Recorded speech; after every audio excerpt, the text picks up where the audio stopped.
räägime arvelduskäskudest ERPLis.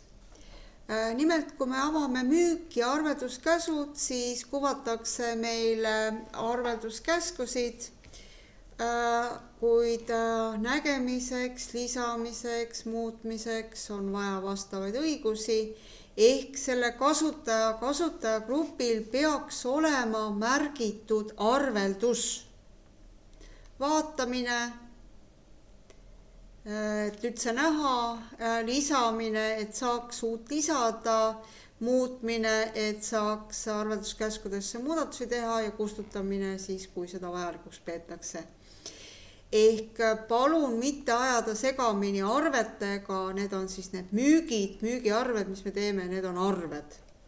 Ehk arvelduskäsus saab lõpuks arve küll, aga selle jaoks on siis eraldi õigusi vaja. Uue lisamiseks võetakse lisa, määratakse millisele kliendile, ütleme, et see on meie eraisikust klient, tal võib olla aadress märgitud, ei pruugi, nii kuidas on vaja. Arvelduse aja võtab ta vaikimisi nüüd arvelduskäsu tegemise kuupäeva ja see kuupäev on hästi oluline, et selleks, et saaks kogu jaanuarikuu, peaks arvelduse algus olema 01.01.2019. Arvelduse lõpu võib ka määrata, näiteks kui üürileping lõpeb siis mai lõpuga ehk ruum vabastatakse ja 1. juunist võetakse võib-olla keegi teine sinna sisse, siis saab ka arvelduse lõppkuupäeva panna. Millal arvet esitatakse? Perioodi alguses või perioodi lõpus? Arvestades, et me praegu oleme jõudnud praktiliselt perioodi lõppu, siis võib-olla on see korrektsem, et igal juhul selle järgi peaks siis neid arvelduskäskudest arveid tegema. Perioodiks saab siis valida ka pikemaga, kuu on muidugi väga levinud. Ja käibemaks, kui käibemaks peab olema, siis see ka määratakse. Ladu, kui selle peaks lisama ja alati on ka sellel arvelduskäsul siis koostaja. Nüüd loomulikult võib kirjutada vaba tekstiga ja sellisel juhul seda toodet andmebaasis ei olegi, aga võib ka siis minna ja valida sellise toote nagu ruumirent, mida siis ka vastavalt arvele kuvatakse. See klient kuulub püsikliendi gruppi, võimalik, et ta saab ka mingisugust soodustust selle alusel ja netohind kuvatakse, tootekaardil olev netohind. Võimalik ka, et sellest arvelduskäsust tuleks teha eraldi arve, kui ta peab veel maksma näiteks vee ja elektri ja muude asjade eest. Ja salvestame. Ja kui me nüüd neid arvelduskäskusid vaatame, siis me näeme, et kahel on kellamärk, et nende alusel peaks nüüd kindlasti arved tegema. Näitude põhjal lihtsalt, et saab, et on aktiivne. Ja alati on siis võimalik igal konkreetsel arvelduskäsul ka öelda, kui ta enam aktiivne ei ole, et see aktiivsuse linnuke võetakse siis maha vastavalt. Aga praegu need on kõik aktiivsed. Me saame alati otsida siis aktiivseid eraldi, aga nad kõik ongi praegu. Ja põhimõtteliselt me võime valida kõik need dokumendid korraga, ehk mingi tunnuse alusel me teame, et nüüd me peaksime kõikide arvelduskäskude alusel, mis on aktiivsed, koostama praegu arved. Ja anname käskluse koosta arved. Ta küsib üle, kas soovid nendele klientidele arveid koostada. Kui tühistan, jäävad arved tegemata. Kui jah, siis sellised arved koostatakse.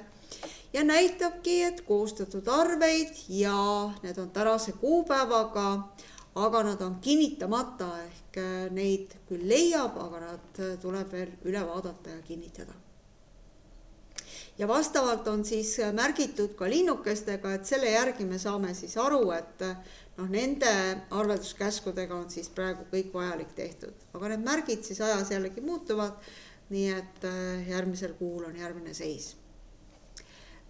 Kui ma võtan nüüd müük ja arved lahti, siis ma leian siit 3 kinnitamata arvesaatelehte.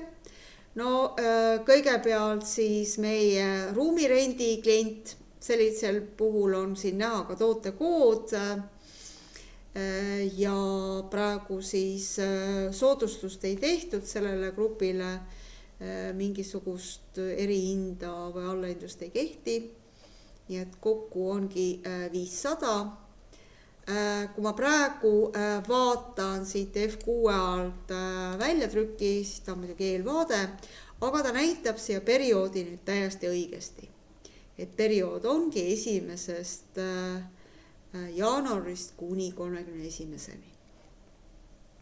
Ehk selle võib kinnitada, selle tulemusena saab numbri, selle võib välja saata siis e-postiga ja selle arvega on siis kõik korras. Kui me võtame nüüd järgmise, mis on tehtud siis majandustarkvara AS-ile, kus on siis ruuteri rent tundides, see siis nimelt tugineb sisestatud näitudele, vaatame korraks selle arvelduskäsu veel üle ka, ehk majandustarkvaral on siin teatud seisudega siis näidatud nii-öelda näidud. Ehk 26.11 oli näit 0, 28.11 oli näit juba 10, ütleme 10 tundi siis teiste sõnadega. Uut näitu saab ka lisada, aga siis muidugi peaks ka uue arve tegema. Ehk seda arvet enam ei mõjuta. Ja siia saabki siis uue näidu panna, ehk ütleme, et see on siis 15 ja salvestame. Võimalik, et see arve tuleks nüüd üldse kustutada ja tegelikult teha hoopis tükis uus arve uutele näitudele tuginedes. Aga võtame praegu selle arve, mis tehti.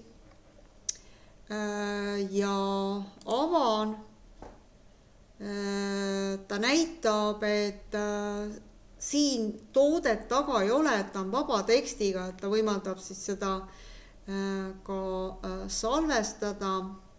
Kui seda eelvaadet vaadata, siis näitab ta siia nendel kuupäevadel, kui siis näidud on esitatud ja kogus on siis 10 hind, nii kuidas arvelduskäsul oli.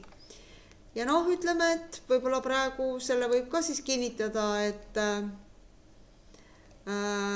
sellepärast, et järgmine kord siis arveldatakse selle järgmise näidu baasil. Ütleb ta, et dokumendil on vaba tekst. Jällegi me võime selle katkestada, kui me tahame siia tegelikku toodet valida või jätkata siiski, teenustega põhimõtteliselt võib ka ju nii opereerida, ka sellisel juhul on ta ilma laoarvestuseta. Ja tšekk on nüüd siis koos numbriga või arve ja vajalike andmetega.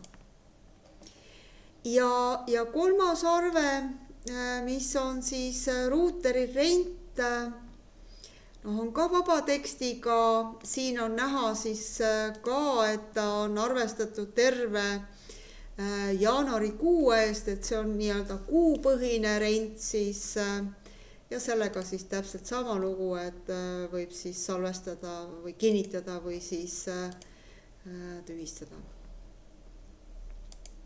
Kui nüüd aga tuleb ikkagi välja, et see majandustarkvara arve sai ennatlikult tehtud, siis alati on võimalik, et see arve avatakse ja F4 alt tehakse krediitarve. samale kogusele ja kinnitatakse. Ja kui seaded üldseadistuste all on krediitarvetele öeldud, et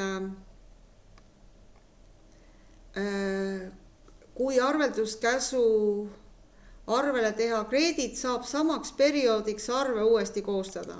Paneme selle peale. See siis tähendab seda, et ma võin avada arvelduskäsud, võtta uuesti ette siis selle arvelduskäsu, millel oli siis krediit tehtud ja koostan arve, küsib üle, kas soovid nendele klientide arvet koostada, vastan jah. Tehti jällegi üks arve tänase kuupäevaga, mis tuleb kinnitada, panen selle teate kinni ja võtan müük ja arved alt siis selle arve saatelehe lahti.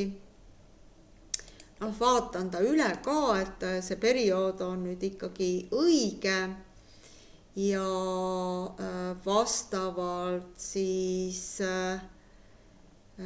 võeti just nimelt see viimane kogus siis arvesse. Ja kui kinnitan, siis ongi nii-öelda arve saateleht tehtud. Nende arvelduskäskude all on siis alati vaadatav ka kõik tehtud kliendi arved ja kõik klientide laekumised, kui need arved on ka tasutud.